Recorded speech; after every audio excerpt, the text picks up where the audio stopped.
Здравствуйте, в эфире информационный выпуск Амшикшара. Сегодня в программе обсудили 17 вопросов. Репортаж заседания правительства Абхазии. Быстро и удобно. Терминалы – новый способ оплаты за свет. Призрачный лес. Самшит практически полностью исчез в Пицунде.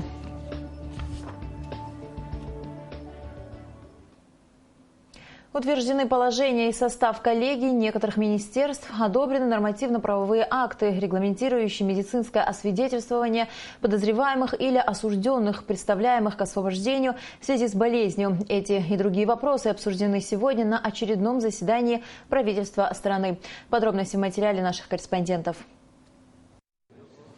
Заседание Кабинета министров началось с решения кадровых вопросов. Эдуард Гамисони назначен заместителем начальника Государственной миграционной службы. Бадри Агарба – председателем Государственного внебюджетного фонда инвалидов Отечественной войны народа Абхазии. Исполнительным директором Дорожного фонда утвержден Зураб Хварцки. Пенсионный фонд республики возглавит Руслан Аджба. Как нам создать систему, в которой руководители предприятий будут заинтересованы выплачивать заработную плату, в данном случае соответствующих существующим законодательствам. При этом надо создать такую систему, чтобы то, что сегодня платится в социальные фонды, чтобы они были снижены, а сама база увеличена. Начинайте эту работу вместе с налоговиками. Одним из наиболее обсуждаемых на заседании стал вопрос утверждения нормативно-правовых актов, регламентирующих медицинское свидетельствование подозреваемых и осужденных с последующим освобождением их в связи с болезнью. Речь идет о тяжелых заболеваниях. Члены правительства были едины во мнении о необходимости подобного документа. Возникли вопросы к организационным моментам. К примеру, где и как будет осуществляться лечение таких пациентов. Ведь в республике нет специализированного медицинского учреждения. Наши лечебные учреждения, естественно, не приспособлены для принятия этого контингента больных, поэтому приходилось приспосабливать какую-то палату, где-то ставить там железные двери и так далее. Поскольку наш лазарет не соответствует никаким требованиям, я имею в виду в СИЗО, поэтому мы вынуждены в том или ином учреждении создавать подобные палаты. Еще раз повторяю, это не входит ни в структуру, ни в организацию работы данного учреждения. Несмотря на гуманную сторону подобных решений, постановление может повлечь за собой и другие проблемы. По мнению некоторых членов правительства, может увеличиться поток осужденных, которым понадобится неотложная медицинская помощь. Право на здоровье – это конституционное право человека. С одной стороны, мы обязаны восполнить этот пробел. Для меня, например, не совсем понятно, где, как и кто будет проводить, какими силами, в каких стационарных учреждениях, как будет осуществляться охрана. Вопрос утверждения нормативно-правовых актов, регламентирующих медицинское свидетельствование подозреваемых и осужденных, был принят с учетом вступления его в силу через 3 месяца после выработки механизмов его исполнения. Члены правительства дали согласие на предоставление участков в столице размером 0,2 гектара под строительство гостиничного комплекса. При этом премьер-министр Артур Микваби отметил, что государство будет требовать строгого соблюдения правил договора. Источники финансирования должны быть указаны. Конкретные источники финансирования. Понятно, что мы с вами сужаем в определенной мере горлышко получения земельных участков, но без этого нам не обойтись. На заседании также было внесено изменение в устав Абхазской гостелерадиокомпании. Члены Кабинета министров одобрили новую структуру АГТРК и штатное расписание. Штат телерадиокомпании, согласно указа президента об оптимизации кадрового состава, был сокращен со 178 человек до 159, что намного меньше положенных 15%. По словам гендиректора АГТРК Эммы Ходжа, правительство пошло навстречу руководству телерадиокомпании, которое просило больше не сокращать сотрудников в связи с увеличением объема вещания. Между тем, смету расходов АГТРК на 2016 год правительство вернуло на доработку. Износ технической составляющей очень высок, и надо как-то решать эти вопросы. Модернизацию технического комплекса АГТРК проект надо подавать в комплексе, а это требует привлечения специалистов. Мы работаем над этим, и в ближайшее время мы это представим. На заседании Кабинета министров были утверждены составы некоторых фондов и коллегий министерств. Члены правительства рассмотрели и другие вопросы. Нала Мукпа, Роберт Ломия, Абхазское телевидение. Оплачивать счета за электроэнергию теперь стало намного удобнее. Всего месяц назад появился новый способ оплаты счетов за электроэнергию посредством платежных терминалов. О том, как работает система, расскажет Саресмар. Оплатить счета за электроэнергию теперь можно будет в ближайшем терминале. Для этого необходимо лишь знать номер лицевого счета и показания счетчика. Такой способ оплаты, как надеются авторы нововведения, станет удобным и доступным для граждан. Первый фактор – это упростить задачу для абонента, для нашего гражданина, для того, чтобы он, собственно говоря, имел условия выйти из дома, зайти в любой магазин, подойти к терминалу и оплатить за электроэнергию. Второй фактор, конечно, он носит характер легализации платежей. И в этом случае, чем больше людей перейдут на эти новые технологии, оплату через терминалы, тем, собственно говоря, прозрачнее получается система. О новой системе пока знают не все, но уже сейчас она становится популярной. Ведь теперь не придется стоять подолгу в очередях. Андрей Нарсисян оплачивает счета за свет уже много лет в энергосбыте. О том, что появился новый, более удобный способ, узнал совсем недавно. Мы только сегодня узнали, что есть новый вариант. Будем так делать, так легче и удобнее будет. В основном таким способом оплаты пока пользуются жители Сухума и Гагры. Но в скором времени терминалы будут доступны во всех городах и селах Абхазии. А те, кто ими уже пользуются, довольны. Банкоматы очень удобны. Значит, проходя, сразу раз, в течение нескольких минут, даже несколько секунд, заносить деньги. Я думаю, для населения для общества очень удобно. Я приветствую это дело. Сама система оплаты достаточно проста. На терминале нужно найти функцию Черноморэнерго, ввести номер лицевого счета абонента, показания счетчика и оплатить. После чего сведения об оплате автоматически будут переданы в базу данных. Саресмар, Тимур Гугохи, Абхазское телевидение. У мемориала погибшим воинам на Гумистинском мосту накануне Дня освобождения Сухума установлен государственный флаг Республики Абхазия. Знамя будет развиваться над мемориалом в преддверии памятных дат Отечественной войны народа Абхазии 1992-1993 годов. К празднованию 22-й годовщины Победы планируется много мероприятий. Это первое, начальное, водружение флага. Сразу у моста памятник, который руками родителей стихийно возник.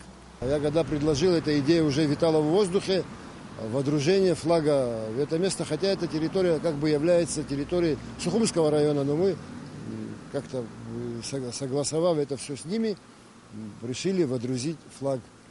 И это первое мероприятие касательно праздника. Кроме того, по той части, которую я возглавляю, художественное оформление города, тут будут новые перетяжки, будут новые баннеры. Самшитовая роща в Пицундо-Мюсерском заповеднике практически исчезла. На территории в 75 гектаров это ценное дерево на данный момент полностью высохло из-за вредителя, попавшего в Абхазию из-за границы самшитовой огневки. Есть ли шансы для восстановления популяции самшита, узнавала Белла Кварча. Ему минимум 1000 лет. Теперь посчитайте, сколько лет он растет. Известно, что самшит растет максимум на 1 сантиметр в год. И чтобы дерево достигло таких размеров, нужны века. А погибнуть самшит, как оказалось, может очень быстро. Лишь только нарушится равновесие в природе. Абхазские экологи забили тревогу, заметив первые признаки повреждения деревьев еще 2 года назад. Оповестили местные власти, провели совещание с учеными ботанического сада, консультации с сочинскими биологами, но однозначно действенного лекарства не нашли. Время было упущено с опозданием. Летом 2015 года здесь провели 2 этапа лечения. По большому счету мы запоздали. Чуть-чуть. Запоздали. Мы и с первой генерации запоздали, и со второй генерации запоздали. Когда эта гусеница начала развиваться, с природой шутить нельзя. Вы сами видите, что с самшитом творится. Действительно, на месте вечно зеленых реликтовых растений третичного периода призрачный лес, сухие ветви растений и паутина. Та самая, которую строит гусеница-вредителя, чтобы перемещаться с места на место. На родине, в Китае, огневка имеет 3-4 генерации и не более. Здесь, по словам Даура Джергения, в одной только генерации этих вредителей существовало 3-4 возрастные стадии. Видимо, климатические условия Абхазии оказались для распространения огневки чрезвычайно комфортными. Если одна бабочка в 4 генерации, это уже 1200, 1500 яиц значит, в одной генерации. А здесь их миллион. Картина удручающая, вы все видите сами, на что это похоже. После второго лечения специалисты констатировали, что кое-где на погибших деревьях сохранились так называемые спящие почки, резервный фонд растений. На тех деревьях, где эти почки сохранились и пустили отростки, то есть пошла вегетация, есть шанс, что растение восстановится. Если даже 50% вот этого всего останется, это счастье наше. После первой генерации она высосала сок с листвы, а после второй она начала поедать кору. Вот там, где кора объедена, эти деревья уже не мертвые, их уже никто не сможет восстановить. Ученые возлагают все надежды на суровую зиму. Только сильный холод, по их заключению, способен полностью уничтожить огневку. Уже на следующий год станет очевидно, не канул ли самшитовый лес в историю навсегда. Былакварчия, Саид Айба, Абхазское телевидение. Еще одна напасть была замечена в нашей стране. За последние 2 года в результате бесконтрольного перевоза сельхозпродукции из Грузии в Абхазию проникли 2 опасных вредителя – томатная минирующая моль и фундучный усач. О методах борьбы с ними в нашем следующем репортаже. Томатная минирующая моль уничтожает посленовые культуры, в частности, томаты, перец, баклажаны, картофель, табак. На территории Абхазии минирующая моль была зафиксирована только в 2 тепличных хозяйствах Ачимчирского района. Но благодаря своевременной обработке почвы и уничтожению зараженных продуктов минирующая моль была уничтожена. В 2012 году в связи с тем, что наших карантинных инспекторов отсутствовало, на границе, конечно же, бесконтрольно проходили сельскохозяйственные продукты. И вместе с сельхозпродуктами проникли 2 очень опасных вредителя. Это томатная минирующая моль и фундучный усач. Такой вредитель, как фундучный усач, может нанести колоссальный ущерб плантациям ореха фундука в Гальском районе, имеющим большое значение в экономическом плане для нашей страны. Чтобы не допустить уничтожения ореха фундука, насаждение нужно будет обрабатывать уже весной. Мало того, что он может вредить ореховые насаждения, но она может перейти потом в лесополосу, повреждая такие породы деревьев, как граб, бук, вяз. Тем самым может нанести очень существенный урон экосистеме нашей страны. Государственная инспекция по карантину растений ведет мониторинг на предмет выявления карантинных организмов на контрольно-пропускных пунктах на обеих границах. Рената Шакая, Стамур Гужба, Абхазское телевидение. К другим новостям. О развитии российско-абхазских культурных связей в рамках достигнутых межгосударственных соглашений шла речь на пресс-конференции, состоявшейся на минувшей неделе в театре имени Александра Калягина в Москве. В ней приняли участие представители Министерств культуры Абхазии и России. Репортажи Сидымалия. Гастроли Абхазского драматического театра в Москве открыли осенний период культурного сезона «Россия-Абхазия». Сотрудничество в культурной жизни между странами осуществляется на протяжении 7 лет. За эти годы состоялось множество мероприятий в разных творческих направлениях. А в День признания независимости Абхазии Российской Федерации в Сухуми в рамках сезона выступил оркестр имени Олега Лундстрема. А сам сезон открылся уникальным парадом концертов. Эльвира Арсель рассказала о реализации плана сотрудничества, подписанного между Министерством культуры России и Министерством культуры и охраны историко-культурного наследия Абхазии в 2015 году. Более 90 мероприятий, самой разной творческой направленности, и музыкальное искусство, и театральное, и выставки художников. На самом деле это уникальный проект, который у наших 2 народов с богатой культурой и богатейшим культурным наследием и так много общего, да, историческая память и духовная близость. Но подобные проекты, они помогают нашим деятелям культуры еще раз общаться уже на другом уровне. О том, что культурный сезон «Россия-Абхазия» – один из самых значимых обменных проектов, сказала заместитель директора Департамента государственной поддержки искусства и народного творчества Министерства культуры России Эдита Исаакян. Абхазский театр российские зрители ждали давно, отметила она. Только истинные профессионалы и истинные таланты и приверженцы своего дела могут в таких условиях, которые вы пережили, действительно сохранить и представить нашему зрителю московскому то, что вы сегодня делаете. Вообще, надо сказать, что со дня создания Абхазского профессионального театра в его творческую атмосферу влились многие известные драматурги, режиссеры, композиторы, художники, принимавшие непосредственное участие в становлении национального театрального искусства нашей страны. Среди них особое место занимает русский режиссер Василий Иванович Домогаров и его ученики. Основоположники абхазской национальной режиссуры Азиз Агарба, Шарах Пачаля, Кадыр Каралуглы. А в 70-е годы в театр пришли талантливые режиссеры, окончившие вузы Москвы и Ленинграда: Нелли Эшбах, Дмитрий Куртава, Михаил Мархуля, Хута Джопо, Николай Чиковани, Валерий Кова и многие другие. Василий Домогаров на абхазской сцене поставил такие спектакли, как «Керас» и «Набхакягу», «Кяйхпахаджарат», «Ревизор». Безусловно, с режиссурой было не всегда безоблачно.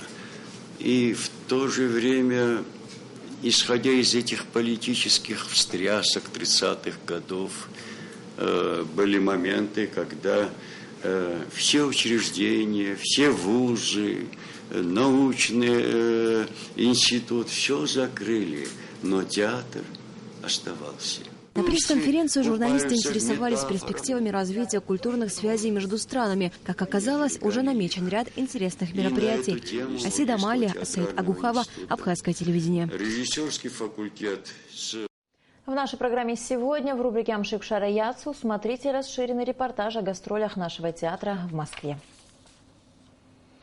В рамках празднования юбилейного года Пицунского органа по приглашению дирекции Пицунского храма и при поддержке московской абхазской диаспоры накануне в концертном зале Пицунского храма прошел концерт «Авангард» Микаэла Таривердиева.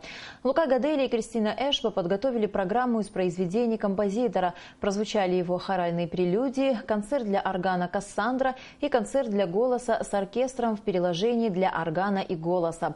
Этот концерт был некогда популярен и исполнялся знаменитыми музыкантами еще в советское время. Впервые после многолетнего перерыва концерт исполнен в Пицунском храме по предложению хранителя наследия президента фонда Таривердиева, вдовы композитора Веры Таривердиевой.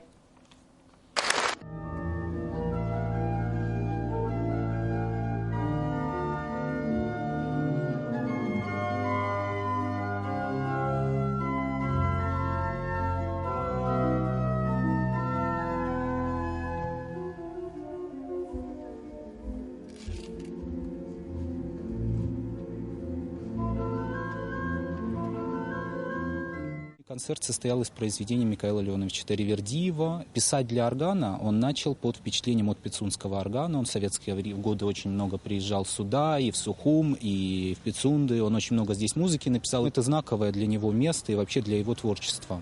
Надо сказать, что очень много музыки к кинофильмам, ко всем популярным, которые мы все знаем и любим, тоже очень многие написаны здесь, в Абхазии именно.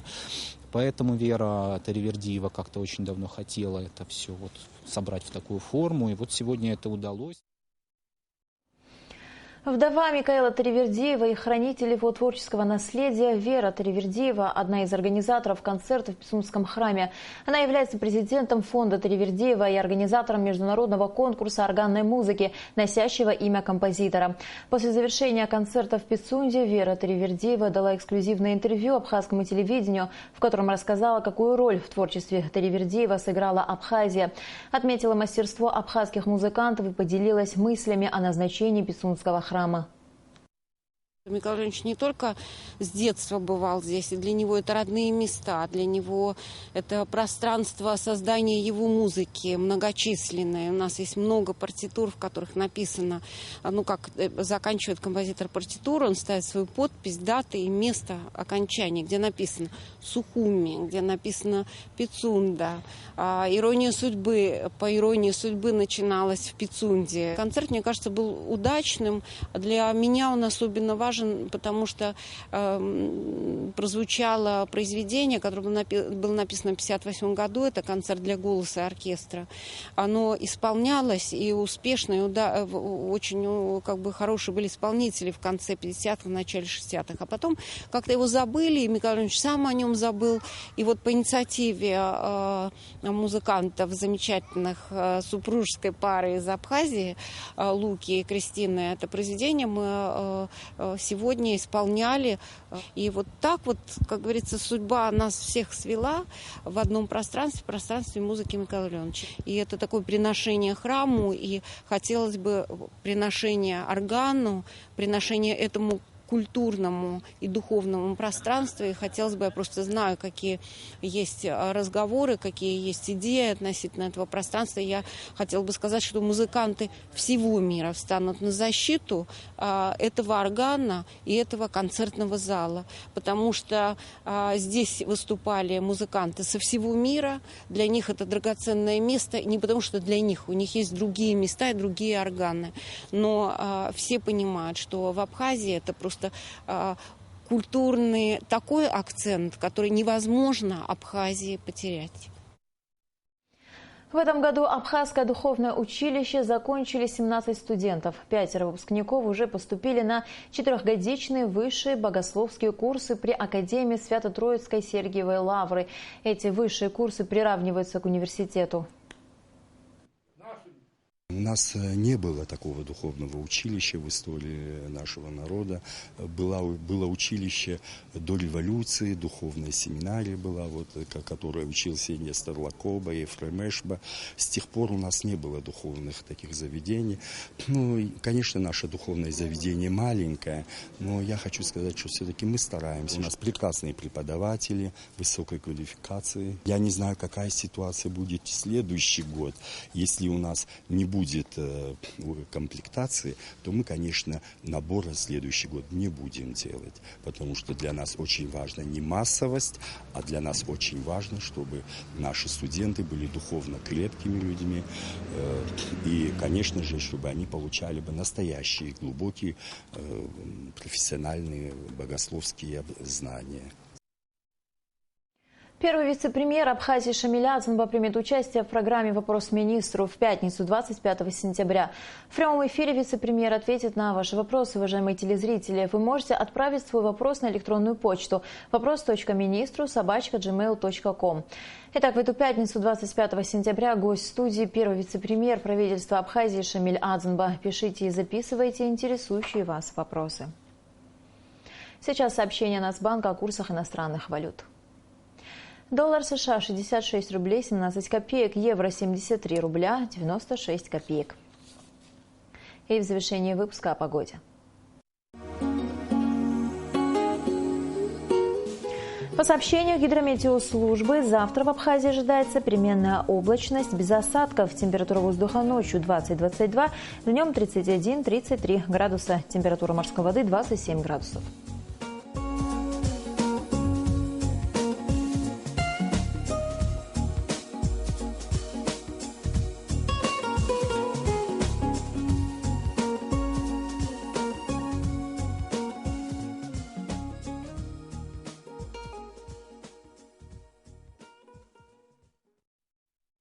На этом наш выпуск завершен. До скорых встреч в эфире.